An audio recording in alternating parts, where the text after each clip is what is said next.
जय राम जी की।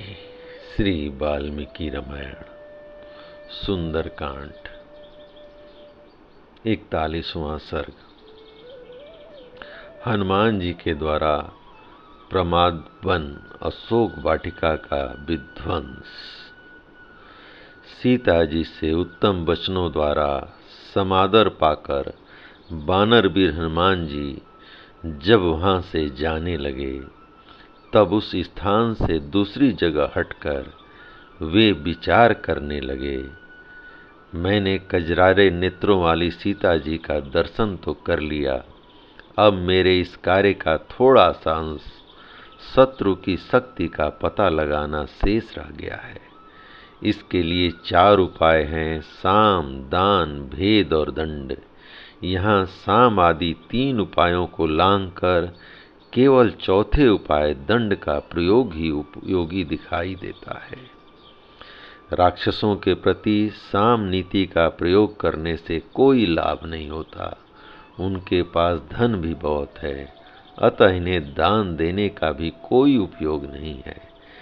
इसके सिवा ये बल के अभिमान में चूर रहते हैं, अतः भेद नीति के द्वारा भी इन्हें बस में नहीं किया जा सकता। ऐसी दशा में मुझे यहाँ पराक्रम दिखाना ही उचित जान पड़ता है। इस कार्य की सिद्धि के लिए पराक्रम के सिवा यहाँ और किसी उपाय का अवलंबन ठीक नहीं जचता। यदि युद्ध में राक्षसों के मुख्य मुख्य वीर मारे जाएं, तो ये लोग किसी तरह कुछ नरम पड़ सकते हैं। जो पुरुष प्रधान कार्य के संपन्न हो जाने पर दूसरे दूसरे बहुत से कार्यों को भी सिद्ध कर लेता है और पहले के कार्यों में बाधा नहीं आने देता, वही कार्य को सुचारू रूप से कर सकता है। छोटे से छोटे कर्म की भी सिद्धि के लिए कोई एक ही साधक हेतु नहीं हुआ करता। जो पुरुष किसी कार्य या प्रयोजन को अनेक प्रकार से सिद्ध करने की कला जानता हो, वही कार्य साधन में समर्थ हो सकता है।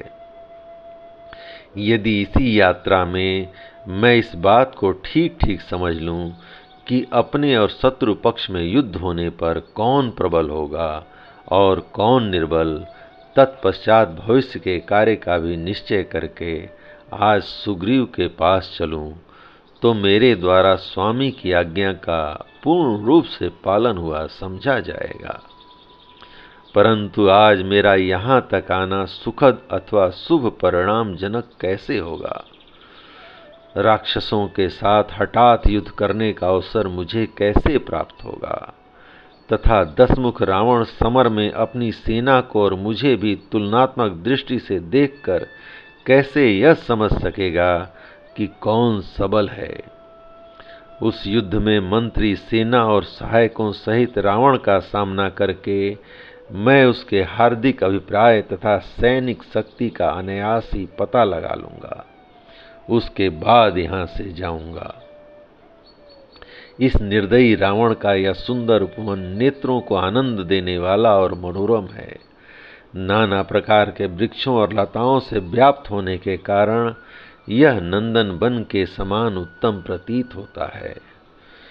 जैसे आग सूखे वन को जला डालती है, उसी प्रकार मैं भी आज इस उपवन का विध्वंस कर डालूंगा। इसके भग्न हो जाने पर रावण अवश्य मुझ पर क्रोध करेगा। तत्पश्चात वह राक्षस राज हाथी, घोड़े तथा विशाल रथों से युक्त और त्रिशूल, कलायस एवं पट्टिस आदि अस्त्र शस्त्रों से सुसज्जित बहुत बड़ी सेना लेकर आएगा और यहाँ महान संग्राम छिड़ जाएगा। उस युद्ध में मेरी गति रुक नहीं सकती, मेरा पराक्रम कुंठित नहीं हो सकता। मैं प्रचंड पराक्रम दिखाने वाले उन राक्षसों से भिड़ जाऊंगा और रावण की भेजी हुई उस सारी सेना को मौत के घाट उतारकर सुखपूर्वक सुग्रीव के निवास स्थान किष्किंधापुरी को लौट जाऊंगा।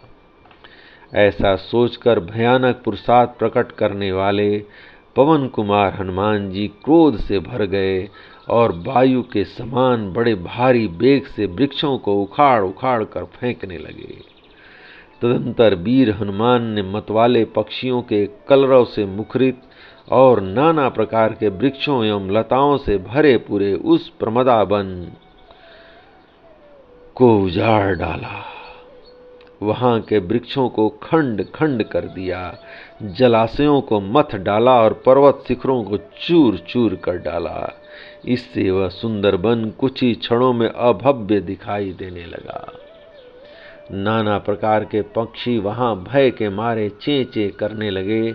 जलाशयों के घाट टूट फूट गए, तांबे के समान वृक्षों के लाल लाल पल्लव मुरझा गए तथा वहां के वृक्ष और लताएं भी रौंद डाली गईं।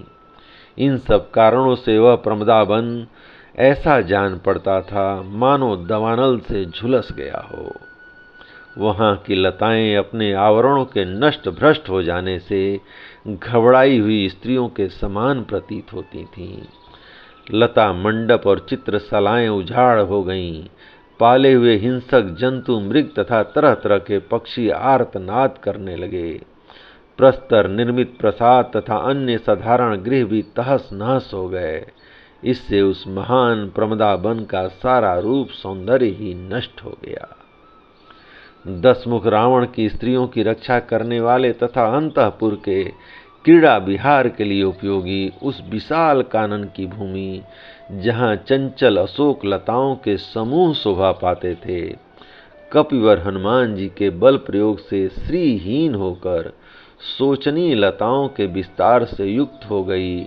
उनकी दुरावस्था देखकर दर्शक के मन में दुख होता था। इस प्रकार महामना राजा रावण के मन को विशेष कष्ट पहुंचाने वाला यह कार्य करके अनेक महाबलियों के साथ अकेले ही युद्ध करने का हौसला लेकर कपि श्रेष्ठ हनुमान जी प्रमदा वन के फाटक पर आ गए। उस समय वे अपने अद्भुत तेज से प्रकाशित हो रहे थे। जय राम जी की। इस प्रकार श्री वाल्मीकि निर्मित आर्ष रामायण आदि काव्य के सुंदर कांड का 41वां सर्ग प्रभु श्री राम की कृपा से पूर्ण हुआ। जय राम जी की।